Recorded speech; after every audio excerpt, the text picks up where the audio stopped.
Hello friends, welcome to AB classes. आज friends जो मैं टॉपिक लेकर आया हूँ वह सब्जेक्ट है इंजीनियरिंग मैकेनिक्स। इंजीनियरिंग मैकेनिक्स को हम अप्लाइड मैकेनिक्स के नाम से भी जानते हैं। इस सब्जेक्ट का जो टॉपिक है फ्रेंड्स, जिसे आज मैं समझाने वाला हूँ, वह है ज्योमेट्रिक रिप्रेजेंटेशन ऑफ मूवमेंट। मतलब फ्रेंड्स जो ज्योमेट्रिक रिप्रेजेंटेशन है उसके अंदर आज जो मैं बताने वाला हूँ फ्रेंड्स, वह है किसी त्रिभुज का मूवमेंट। मतलब किसी त्रिभुज का मूवमेंट कितना होता है और कैसे उसको प्रूव करते हैं। तो फ्रेंड्स अगर आप इसको समझना चाहते हैं तो वीडियो पूरा देखें। इसके अलावा फ्रेंड्स मैं इंजीनियरिंग मैकेनिक्स या अप्लाइड मैकेनिक्स के बहुत सारे वीडियो डाल चुका हूं। आप देखना चाहते हैं तो डिस्क्रिप्शन बॉक्स में मैंने डायरेक्ट लिंक दी है सभी वीडियो की, वहां से जाके आप देख सकते हैं। अब मैं स्टार्ट करता हूं आज का वीडियो। तो फ्रेंड्स जो ज्योमेट्रिक व्यू है उसके अकॉर्डिंग जो इसका स्टेटमेंट है, उस स्टेटमेंट के आधार पर सबसे पहले मैं इसको डिफाइन करता हूं फ्रेंड्स।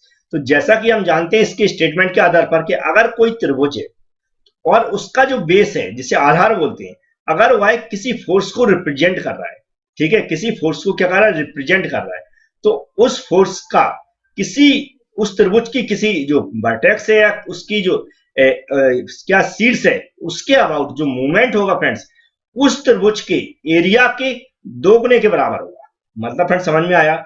मतलब ये होता कि अगर किसी त्रिभुज का जो बेस है या आधार है वह किसी फोर्स को रिप्रेजेंट कर रहा है, तो उसका जो शीर्ष होगा जिसे वर्टेक्स बोलते हैं, उस पॉइंट के अबाउट अगर हम मोमेंट निकालते हैं तो कितना होता फ्रेंड्स, उस त्रिभुज के इस त्रिभुज के एरिया के डबल होगा, मतलब दो गुना होगा। समझ में आया फ्रेंड्स? नहीं आया तो अभी प्रूव करेंगे तो समझ में आएगा। जैसा कि फ्रेंड्स यहाँ पर हमने डायरेक्ट पहले फॉर्मूला लिख दिया कि प्रूव क्या करना है। एम क्या होता है, मूवमेंट इक्वल टू क्या है, टू। टू का मतलब इसका एरिया डबल, मतलब एरिया ऑफ त्रिभुज ओ ए बी क्या होगा, ओ ए बी जो त्रिभुज का एरिया है यह कितना होगा, डबल होगा। मतलब त्रिभुज के एरिया के डबल के बराबर क्या होगा, उस त्रिभुज का मूवमेंट होगा। ठीक है फ्रेंड, समझ में आएगा? किसी त्रिभुज का मूवमेंट कितना होता है, उस त्रिभुज के एरिया के दो गुने के बराबर। अब इसको फ्रेंड्स हम क्या करेंगे, प्रूव करेंगे। तो फ्रेंड्स जैसे कि डेरिवेशन करते हैं उसमें कुछ डाटा मानते हैं, जैसे मैंने यहां भी मान लिया, ऐसे लिखा है कि हमने जो फोर्स है ये आपको क्या मान लिया, फोर्स है, वह क्या कर रहा है, जो ए बी जो आधार बेस है उसको रिप्रेजेंट कर रहा है। ठीक है फ्रेंड्स, और जो पॉइंट है यहाँ लिखा पॉइंट ओ, पॉइंट ओ के अबाउट हमें क्या करना है, मूवमेंट को कैलकुलेट करना है। इतना हमें कंसिडर करके ऐसा लिखना है। अब हम मूवमेंट लेंगे। मूवमेंट इक्वल टू हम जानते हैं क्या होता है, फोर्स इंटू परपेंडिकुलर डिस्टेंस। क्या होता है movement, force into perpendicular distance. मतलब जो बल लग रहा है उसकी लंबवत दूरी। मतलब यहाँ पर देखेंगे ए बी क्या है, ए बी किसको रिप्रेजेंट कर रही है, फोर्स एफ को मान लिया मैंने। ठीक है फ्रेंड्स, तो इसकी लंबवत दूरी ओ के अबाउट क्या होगी, ओ सी होगी। क्या होगी, ओ से सी तक कोई डिस्टेंस तो हमने मानी नहीं, तो हम क्या लिख देंगे, डायरेक्ट ओ सी।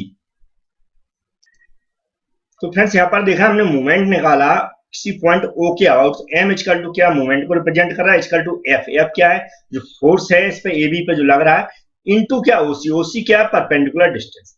अब एफ क्या है, किसको रिप्रेजेंट कर रहा है, ए बी को। तो एफ की जगह हम ए बी लिख सकते हैं, क्योंकि उसको मैं पहले ही बता चुका हूं कि उसका बेस है, उस किसको रिप्रेजेंट कर रहा है, उसके फोर्स को। तो फ्रेंड्स यहाँ पर हमने क्या किया, एफ की जगह हमने क्या लिख दिया, ए बी लिख दिया, जो कि फोर्स को रिप्रेजेंट कर रहा है। क्या है, ये बेस है।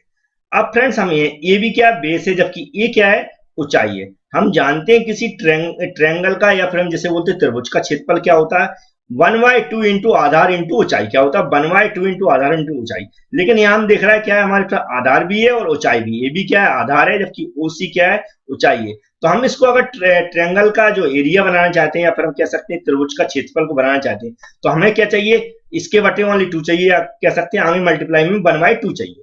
तो 1/2 into A B into O C क्या हो जाएगी, हो जाएगा त्रिभुज का क्षेत्रफल। तो उसके लिए हमें क्या करना पड़ेगा, 2 का डिवाइड करना पड़ेगा। तो उसको इस इक्वेशन को संतुलन में बनाने के लिए, ठीक है, तो हमें क्या करना पड़ेगा, 2 का मल्टीप्लाई भी करना पड़ेगा। तो फ्रेंड्स यहाँ पर देखा मैंने कि इसको अगर ट्रायंगुलर किया एरिया बनाने के लिए, हमें इसकी त्रिभुज का एरिया बनाने के लिए हमने क्या किया, 1/2 का मल्टीप्लाई कर दिया इसके सामने, और 2 का फिर से 2 का डिवाइड किया, 2 का मल्टीप्लाई किया।